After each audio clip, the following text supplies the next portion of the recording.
Ticket ಅಸಮಾಧಾನಕ್ಕೆ Surjewala ಪ್ರತಿಕ್ರಿಯೆ ಕೊಟ್ಟಿದ್ದಾರೆ. ಸುದೀರ್ಘವಾಗಿ ಚರ್ಚಿಸಿ ಅಭ್ಯರ್ಥಿಯನ್ನ ಫೈನಲ್ ಮಾಡಿದ್ದೇವೆ. ಮುನಿಯಪ್ಪ ರಮೇಶ್ ಕುಮಾರ್ ಜೊತೆಯೂ ಕೂಡ ಚರ್ಚಿಸಿದ್ವಿ ಅನ್ನುವಂತ ವಿಚಾರವನ್ನ ಹೇಳಿದ್ದಾರೆ. ಒಂದಷ್ಟು ಗೊಂದಲಗಳು, ಒಂದಷ್ಟು ಅಸಮಾಧಾನ ಕೋಲಾರ ಟಿಕೆಟ್ ವಿಚಾರಕ್ಕೆ ಸಂಬಂಧಪಟ್ಟಂತೆ ಕಾಂಗ್ರೆಸ್ನಲ್ಲಿ ಇತ್ತು. ಫೈನಲಿ ಇದೀಗ ಎರಡೂ ಬಣದಲ್ಲಿ ಗುರುತಿಸಿಕೊಳ್ಳದಂತ ವ್ಯಕ್ತಿಗೆ ಟಿಕೆಟ್ ಅನ್ನ ಕೊಟ್ಟಿ ಇದೀಗ ಪ್ರತಿಕ್ರಿಯೆಯನ್ನ ಕೂಡ ಕೊಟ್ಟಿದ್ದಾರೆ. ಗೆಲುವಿಗಾಗಿ ಹೈಕಮಾಂಡ್ ನಿರ್ಧಾರವನ್ನ ಬೆಂಬಲಿಸ್ತೇವೆ ಅಂತ ಹೇಳಿದ್ದಾರೆ ಇಬ್ರು ಕೂಡ, ಅಂದ್ರೆ ಮುನಿಯಪ್ಪ ಹಾಗೂ ರಮೇಶ್ ಕುಮಾರ್. ಅಭ್ಯರ್ಥಿಯನ್ನ ಖರ್ಗೆ ಹಾಗೂ ವೇಣುಗೋಪಾಲ್ ಸಮಿತಿ ನಿರ್ಧರಿಸಿದೆ. ಅಭ್ಯರ್ಥಿಯನ್ನ ಮುನಿಯಪ್ಪ ಸೇರಿ ಎಲ್ಲರೂ ಗೆಲ್ಲಿಸಿಕೊಂಡು ಬರ್ತಾರೆ.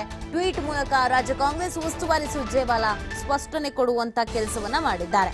ಈಗ ಎರಡೂ ಬಣದಲ್ಲಿ ಗುರುತಿಸಿಕೊಳ್ಳದಂತ ವ್ಯಕ್ತಿಗೆ ಟಿಕೆಟ್ ಅನ್ನ ಕೊಟ್ಟಿರೋದ್ರಿಂದ ಈ ಅಸಮಾಧಾನಿತ ಎರಡು ಬಣ ಇತ್ತಲ್ಲ, ಇವ್ರು ಏನ್ ಮಾಡ್ತಾರೆ, ಇವ್ರ ನಿರ್ಧಾರ ಏನಿರುತ್ತೆ, ಇನ್ನೂ ಅಸಮಾಧಾನವನ್ನ ಮುಂದುವರಿಸ್ತಾರಾ ಅಥವಾ ಓಕೆ ಅವ್ರ ಬಣಕ್ ಸಿಕ್ಕಿಲ್ಲ ಇವ್ರ ಬಣಕ್ ಸಿಕ್ಕಿಲ್ಲ ಅಂತ ಸಮಾಧಾನ ಮಾಡ್ಕೊಂಡು ನಾಯಕರುಗಳು ಯಾರ ಹೆಸರನ್ನ ಅನೌನ್ಸ್ ಮಾಡಿದ್ದಾರೆ ಅವ್ರ ಪರವಾಗಿ ಕೆಲಸ ಮಾಡ್ತಾರಾ ಅನ್ನೋದೊಂದು ಪ್ರಶ್ನೆ ಇತ್ತು. ಇದಕ್ಕೆ ಉತ್ತರ ಕೊಡುವಂತ ಪ್ರಯತ್ನವನ್ನ ಸುರ್ಜೇವಾಲಾ ಮಾಡಿದ್ದಾರೆ.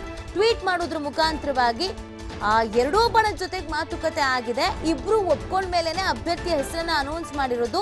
ಇಬ್ರು ಸೇರಿಸ್ಕೊಂಡು ಆ ವ್ಯಕ್ತಿಯನ್ನ ಗೆಲ್ಲಿಸ್ಕೊಂಡು ಬರ್ತಾರೆ ಅಂತ ಟ್ವೀಟ್ ಮಾಡಿದ್ದಾರೆ. ಟ್ವೀಟ್ ಮೂಲಕ ರಾಜ್ಯ ಕಾಂಗ್ರೆಸ್ ಉಸ್ತುವಾರಿ ಸುರ್ಜೇವಾಲಾ ಸ್ಪಷ್ಟನೆಯನ್ನ ಕೊಟ್ಟಿರೋದನ್ನ ನೀವು ಗಮನಿಸ್ತಾ ಇದ್ದೀರಾ. ಈಗ ನೀವು ನೋಡ್ತಾ ಇರೋದು ಸುರ್ಜೇವಾಲಾ ಅವರ ಟ್ವೀಟ್. ಇಲ್ಲಿ ಏನಿದ್ರು ಕೂಡ ಹೈಕಮಾಂಡ್ ನಿರ್ಧಾರ ಏನಿದೆ ಅದನ್ನ ಬೆಂಬಲಿಸ್ತೀವಿ ಅಂತ ಮುನಿಯಪ್ಪ ಮತ್ತು ರಮೇಶ್ ಕುಮಾರ್ ಅವರು ಹೇಳಿದ್ದಾರೆ ಅಂತ ಕೂಡ ಹೇಳಿದ್ದಾರೆ. ಈಗ ಆಯ್ಕೆ ಮಾಡಿರುವಂತಹ ಅಭ್ಯರ್ಥಿಯನ್ನ ಖರ್ಗೆ ಹಾಗೂ ವೇಣುಗೋಪಾಲ್ ಅವರ ಸಮಿತಿ ನಿರ್ಧರಿಸಿದೆ ಅನ್ನುವಂತ ವಿಚಾರವನ್ನ ಕೂಡ ಅವರು ಹೇಳಿದ್ದಾರೆ. ಕೋಲಾರ ವಿಚಾರಕ್ಕೆ ಸಂಬಂಧಪಟ್ಟಂತೆ ಕಾಂಗ್ರೆಸ್ನಲ್ಲಿ ಸಿಕ್ಕಾಪಟ್ಟೆ ಹೈಡ್ರಾಮಾಗಳು ನಡೆದಿತ್ತು. ಪ್ರಮುಖವಾಗಿ ಎರಡು ಘಟಾನುಘಟಿಗಳ ಬಣ ಬೇರೆ ಸೃಷ್ಟಿಯಾಗಿತ್ತು. ಈ ಬಣ ಬಡಿದಾಟದಲ್ಲಿ ಕಾಂಗ್ರೆಸ್ ಎಲ್ಲರೂ ಸೋಲನ್ನ ಅನುಭವಿಸುತ್ತಾ ಅನ್ನೋದೊಂದು ಪ್ರಶ್ನೆ ಇತ್ತು. ಆದ್ರೆ ಆ ತರದ ಏನ್ ಸಮಸ್ಯೆ ಆಗಲ್ಲ ಅಂತ ಒಂದು ಸ್ಪಷ್ಟವಾದಂತ ಸಂದೇಶವನ್ನ ರಾಜ್ಯ ಕಾಂಗ್ರೆಸ್ಗೆ ಕಾರ್ಯಕರ್ತರಿಗೆ ಇದೀಗ ರಾಜ್ಯ ಕಾಂಗ್ರೆಸ್ ಉಸ್ತುವಾರಿ ಸುರ್ಜೇವಾಲಾ ಟ್ವೀಟ್ ಮಾಡೋದ್ರ ಮುಖಾಂತರವಾಗಿ ಸ್ಪಷ್ಟನೆ ಕೊಟ್ಟಿದ್ದಾರೆ. ಈಗ ನಾವು ಆಯ್ಕೆ ಮಾಡಿ ನಿಲ್ಲಿಸಿರುವಂತ ಅಭ್ಯರ್ಥಿಯನ್ನ ಎಲ್ಲರೂ ಸೇರಿಸ್ಕೊಂಡು ಓಡಾಡಿ ಗೆಲ್ಲಿಸ್ಕೊಂಡು ಬರ್ತಾರೆ ಅನ್ನುವಂತ ಟ್ವೀಟ್ ಅನ್ನ ಮಾಡಲಾಗಿದೆ. ಈ ಮುಖಾಂತರವಾಗಿ ಕೋಲಾರದಲ್ಲಿ ಯಾವುದೇ ಅಸಮಾಧಾನ ಇಲ್ಲ, ಯಾವುದೇ ಭಿನ್ನಾಭಿಪ್ರಾಯ ಇಲ್ಲ, ಎಲ್ಲರೂ ಒಗ್ಗಟ್ಟಾಗಿದ್ದೀವಿ. ಹೈಕಮಾಂಡ್ ನಾಯಕರು ತೆಗೆದುಕೊಂಡಂತ ನಿರ್ಧಾರಕ್ಕೆ ಎಲ್ಲರ ಸಮ್ಮತಿ ಇದೆ, ಏನು ಸಮಸ್ಯೆ ಇಲ್ಲ ಅನ್ನುವಂತ ಒಂದು ವಿಚಾರವನ್ನ ಮಂಡಿಸುವುದಕ್ಕೆ ಪ್ರಯತ್ನಿಸಿದ್ದಾರೆ.